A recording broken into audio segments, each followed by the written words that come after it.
மன்னருக்கு மீன் கொண்டு வந்தான் ஒரு மீனவன். அரிதான இந்த மீனை தாங்கள் வாங்குவதுதான் பொருத்தமாக இருக்கும் என்றான். மன்னரும் மகிழ்ந்து அவனுக்கு 5000 பொற்காசுகள் கொடுத்தார். மகாராணி கொதித்துவிட்டார். ஒரு அற்ப மீனுக்கு இவ்வளவு பணமா? அதை திரும்ப வாங்குங்கள் என்றாள். முடிந்த வியாபாரத்தை மாற்றுவது அழகல்ல என்று மன்னர் மறுத்தார். சரி, அவனை கூப்பிட்டு இந்த மீன் ஆனா பெண்ணா என்று கேளுங்கள்.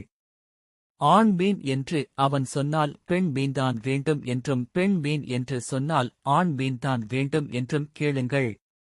எப்படியும் அவனிடமிருந்து பொற்காசுகளைப் பிடுங்கி ஆகஸ்ட் வேண்டும் என்றாள் மகாராணி. மீனவன் திருப்பி அழைக்கப்பட்டான். கேள்விக் கணையை மகாராணி தொடுத்தாள். அவன் உஷாராக பதில் சொன்னான். இது ஆணுமில்லை பெண்ணுமில்லை, இரண்டின் குணங்களையும் கொண்ட அதிசய மீன். அதனால்தான் அதை மன்னருக்கு கொண்டு வந்தேன் என்றான். இந்த பதிலால் நிகழ்ந்த மன்னர் மேலும் 5000 பொற்காசுகளை கொடுத்தார். அதிலிருந்து ஒரு காசு தரையில் விழுந்து ஓடியது. மீனவன் அதை தேடி எடுத்தான். மகாராணி கோபத்தின் உச்சிக்கே போனாள். பேராசைக்காரன்! கீழே விழுந்த காசை யாராவது வேலைக்காரர்கள் எடுத்து போகட்டுமே என்று விட்டானா பாருங்கள் என்றாள் மன்னரிடம்.